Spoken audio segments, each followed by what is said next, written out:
It's time for the mailbag, and we got 3 questions here today, or 3, how would you say, submissions that we're going to be covering here. And the first one I actually thought was pretty interesting. It's an interesting way to just think about it, right? So Jabarls is the first one. It says, Urseg is Michael Chandler. He's Chandlering his way into top-level matchups off of losses. I like the guy, and I know this will be a fun fight, but this is weird matchmaking, in my opinion, after back-to-back losses, and most recently by vicious knockout. Feels like he should be defending his ranking against someone like Asakura, which is actually interesting because Asakura is brand new to the company as well, coming off of that loss where he was super hyped. That could be a fun matchup. And, now that I think about it, yeah, I think that would be like a more reasonable matchup than Moreno. What do you think? That's exactly where my mind went too. I was in agreement with everything he was saying, right? Like this is exactly what we were talking about. It's interesting to see how a UFC fighter can come back after back-to-back losses, especially a vicious KO like we saw, and the guy that KO'd him not fighting the number 2 person up in line for the championship belt. And I'd like the matchup against Asakura. I think that makes a lot of sense. 2 up-and-comers looking to get to where they need to be to fight for the title. I mean, it's a longer path for the UFC to have a star. But what happens when that guy you want, the new cash cow, gets knocked out again? You're back to square one. So, I mean, I like where Jarbel's head's at. Yeah, no, I think that's fair. Like I said, maybe my man should be a matchmaker for the UFC right here because, again, that just makes a lot more sense. We'll see what happens, though. This is where opportunity presents itself, and you just take it when it's presented to you.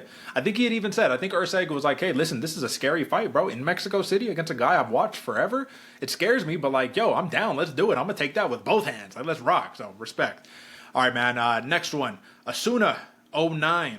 Says, not sure if this is just the state of light heavyweight right now, but I see Carlos Ulberg as overranked after being gifted a win against Blachowicz last week. So, interesting, AJ, because when I asked you about it, you agreed. It was a pretty clear-cut victory. I get it. I get it from the perspective of people saying, but Blachowicz landed the cleaner shots. He walked forward. He should have won the fight. He's been robbed by split decisions against Ankalaev and, the draw against Ankalaev and then the split against Pereira, right? Like, I get it. But at the same time, that's scoring. What do you think? Yeah, no, I can see where people are thinking that Carlos is overranked, but at the same point, who else is in the light heavyweight division? Like that's really where all this comes down to. Yeah, I truly believe, even though I was betting on Blachowicz to win that fight, yeah, did he have good moments? Yeah, but were they devastating? Were we really thinking like, oh man, Carlos Ulberg is in a bad spot right now? No. He was controlling distance. He was working speed. He was working range. Like, the guy looked good. It was a clean fight. Like, I do think the right guy won the fight. Is he overranked? Probably not, because, again, who else is there to really just be the guy saying, like, oh, I deserve to be over Ulberg? No, man, Ulberg's been on a run lately. Yeah, and when I just pulled up the rankings right here, bro. So you got Pereira number 1, Yuri number 2, Ulberg at number 3, so he jumped up from 6. Jamal Hill at 4. So you got former champion, Ulberg. I get it. They're like, huh? And then former champion, and then Jan, former champion, then Rakic, title contender, Khalil Roundtree, Krylov, and then an abysmal kind of state of affairs, if we're being real here. You got a bunch of people who are looking to enter that next upper echelon.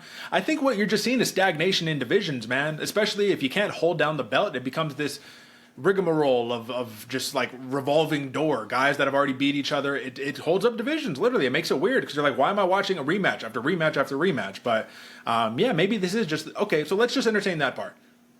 Weird state of the division. I mean, dog, you go from John Jones holding down the title for how many years to Hot Potato with the title, and this seems like it's most divisions right now. What are your thoughts? Yeah, no, it really does. It seems like that's how we're going, and that kind of goes back to what we were talking about before, where the UFC is looking for that star to grab hold and keep hold instead of just passing it off left and right. I mean, hopefully we'll see it in like a DDP or an Ankalaev going forward, but even going back to what they're saying with the overranked, I think there's only one person that should be ranked higher than him, and it's Jamal Hill. Like, other than that, like, we really do need to see a star put their mark in the ground and actually stay there to be the continual champ going forward. Yeah, that's true. Because some people would probably say Khalil Roundtree because of the Pereira fight, but Khalil Roundtree's best win was Anthony Smith, right? So like, not quite. You can't quite call him there. Technically, Ulberg, you got to win over a former champ. So I mean, it speaks for itself. All right, man. Cool. So last one, under overs 1. This is finally we got enough. It's been some years. All right, verdict is official. Jeff Molina, if y'all remember him, flyweight, he gets a 3-year suspension for knowing about the Derek Minner fight fix. This is the whole James Krause Glory MMA controversy, COVID-ish times.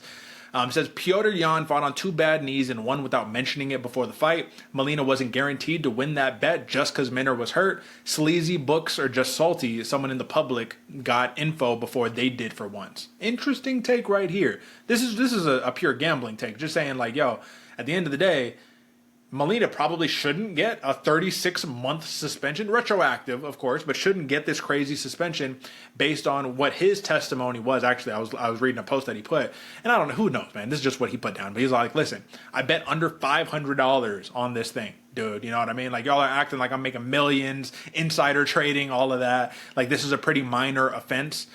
And knowing that nobody is ever 100% in a fight, and fight camps are very clearly aware of that knowledge, it seems like it shouldn't be as big of a deal.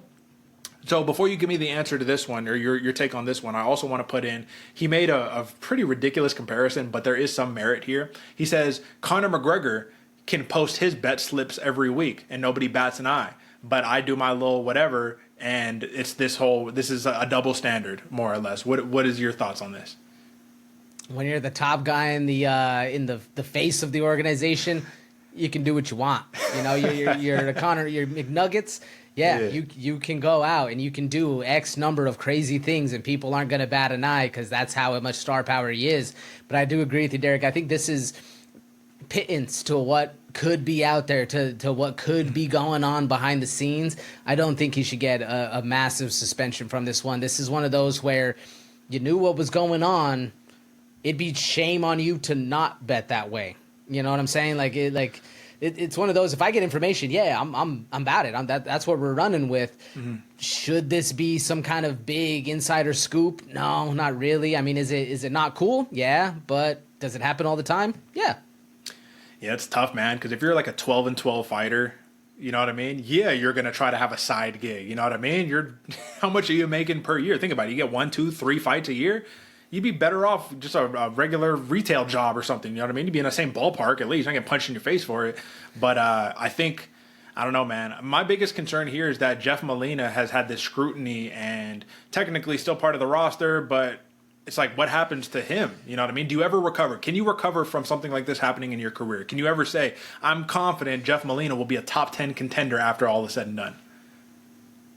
I can't say that. I can't say that right now, Derek. Yeah, not at all. Yes. So you're robbing somebody of their prime in the most popular promotion in the world. I don't know, man. I think it's just a bad look overall. I think if anybody should have gotten anything, it should have been who?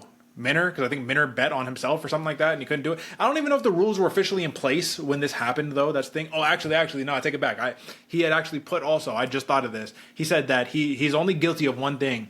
He continued to bet on the sport 2 weeks after they got the email that says, hey, you guys can't bet anymore. So it's like, all right, how about a slap on the wrist? How about not 3 years for 2 weeks after? You know what I mean? Like, all right. Anyways, man, no need to beat a dead horse, but I think that's an interesting place for us to end.